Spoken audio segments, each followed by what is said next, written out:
To start, I would just like to thank you all for only regulating unincorporated areas of Solano County. I do believe local control is best, and there has been some arguments today that saying that not allowing dispensaries is in violation of state law. I don't believe that to be true. I believe this to be a completely local decision.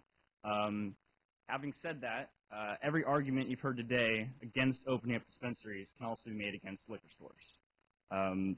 The difference between them is that the negative effects of alcohol are far greater and only for recreational use. We're not talking about recreational use for marijuana. We're talking about medical use for the sick and dying. There are many studies that show a direct correlation between new liquor stores opening up and increased violent and property crime. Specifically, a 2007 study done by UC Berkeley, which indicates that violent and property crime increase in the vicinity of new liquor stores. So, and if at any time I'm speaking, you can think of any criteria in which marijuana is worse for the individual or society than alcohol, please interrupt me. This will be the first time I've ever heard that argument. And if you can't think of an example, how can you in good conscience vote for a moratorium on marijuana for medical, not recreational, and yet not have a moratorium on liquor stores? It seems like the immediate ordinance after that should be let's ban liquor stores so we can find a way to make them safer, because they are a danger to our community. They cause 30% of the murders in the U.S., according to the U.S. Department of Justice, Bureau of Justice Statistics. Meanwhile, marijuana use does not increase murders, according to Dr. Crane's study at UCLA. The reason I can't cite the Department of Justice on marijuana is because they don't even bother tracking it for murder. 56% of Californians now support full legalization, sale, and taxation of marijuana in a manner similar to alcohol and tobacco, according to the May 2009 field poll. That's legalization. That's the majority of California. We're not even talking about that. We're talking about medical dispensaries for the sick and dying. Today we are arguing about whether to allow distribution of this medicine. This county needs new revenue. This county needs legal distribution of state and federally sanctioned medication. This county needs to allow medical marijuana dispensaries. Furthermore, if Solano County extends the moratorium, Solano County will continue losing property and sales tax revenue that it could otherwise be receiving if it allowed dispensaries in unincorporated Solano County. We all know that as a result of Prop 13, having businesses open up is much better property tax revenue. This is a successful business and will provide a lot of sales tax. Supervisor Condalis brought up Oakland. Last year, they decided to institute an additional 1.8% sales tax in addition to the state sales tax on medical marijuana, and that is estimated, according to Oakland, to bring them an estimated $1 million annually. This county is larger than Oakland. We could potentially be making more than $1 million annually. Now, granted, maybe the use won't be as much, but even if we're making a fourth of that, that's revenue we can use. That's revenue we can use to help other people that are sick. Revenue to use to help with substance abuse treatment. Revenue we can use for anything you want. Discretionary funds. But you know, and then I can't understand how it's taking 22 months to decide this. I mean, there's so many counties that have these ordinances. I graduated from Sac State. Are you want me to move aside? No, someone has a question. Oh, I'm sorry. Time's up. Yeah, I'm actually interested in. Yeah, I was just saying, you know, I'm waiting to go to law school in January right now. Graduated with honors cum laude. If you want me to do their work, I will do it for you. I've researched the majority of these counties. I've looked at all the different dispensaries. I've gone to the Board of Supervisors meetings in Sonoma. They are very much supportive. They said that specifically there's a few clubs they've never had one complaint on their entire time they've been there. Not one person that called in on noise ordinance, nothing.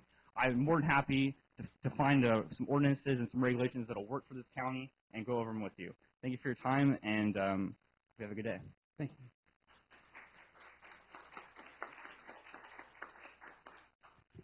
Linda? That's the last card I have. No. All right. With that, I'll close the public hearing. Take it back in the hands of the board. Linda?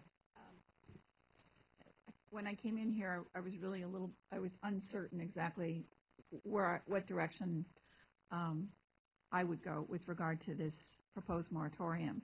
But after listening to the speakers as well as to the discussion from staff, my inclination is to oppose this and to suggest that we proceed with a much shorter moratorium.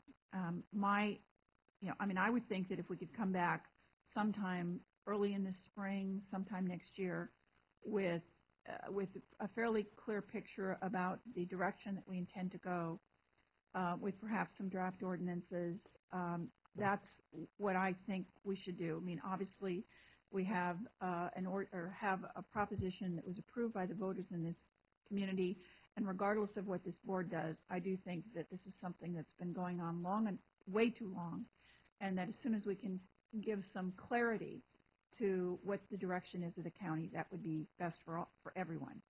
So I would suggest that we reduce the length of the moratorium to 3 or 4 months, something like that, and come back in early spring.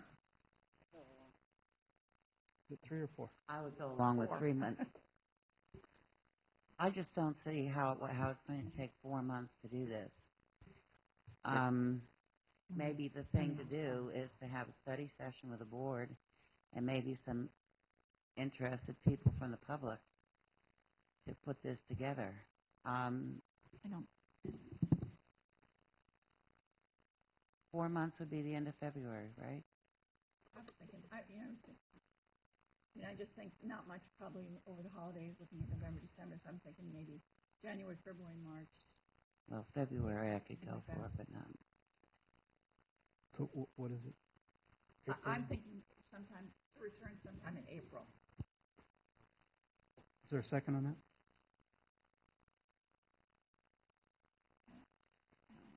Let me try the end of February. Can Wait a minute. So there's a motion for February? Before you take a motion, Yeah.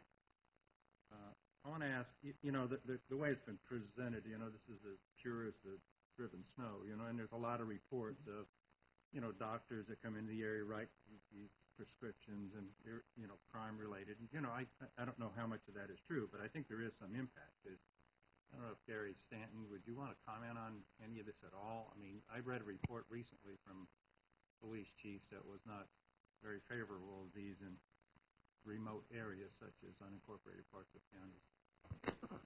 Well, I hadn't planned on being in the middle of this argument. I'm Gary Stanton, Solano County Sheriff. There's pros and cons to this whole issue, and certainly on the positive side, there are some people reporting that they do find relief medicinally from using marijuana. And on the opposite side, you have robberies involving dispensaries. It's a commodity that people like to get their hands on. If there's an opportunity to hit a dispensary and walk away with a lot of marijuana, it's attractive to the criminal element. It happens. It is happening. There still remains the one underlying issue, and that is that you cannot sell marijuana. It's illegal. You can't sell it. It would have to be in the form of a cooperative where it's traded or bartered or somehow exchanged. You cannot sell marijuana. We're not past that hurdle yet.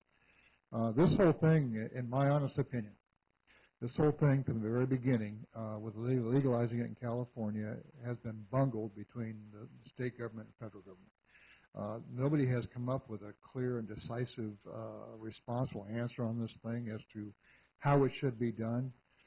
If you're going to do this and you're going to do it right, you have to legalize it, tax it, control it. Otherwise, you're going to have the mess we continue to have. Or you don't do it at all. I'm not a user, so I'm not involved in that end of it. But I do know, and everything that I've been taught, I'm told, tells me it is illegal to sell marijuana. It continues to be illegal, and that has not changed. So it puts me in a position of being stuck in the middle, and all of us in law enforcement are stuck in the middle of this. And we're tired of it. Thank you. Jim, did you have any other? No. So I think there was one motion for April and then a second substitute motion for February. End of February. And neither one has gotten a second? Well, the alternative is nothing, and we have applications pending. And I don't think doing nothing is an option. Well, there are other things we can do that you may not like. It may cause legal challenges that may come back to this board. So you're right. I mean, I think you may see that too. So there's a lot of options out there, Barbara. This thing is not over today, by no means. And so if there's not adequate time to look at this thing, I'm sure you're going to see something like that. I just haven't heard a compelling reason why it would take that long, especially when there are communities that are up and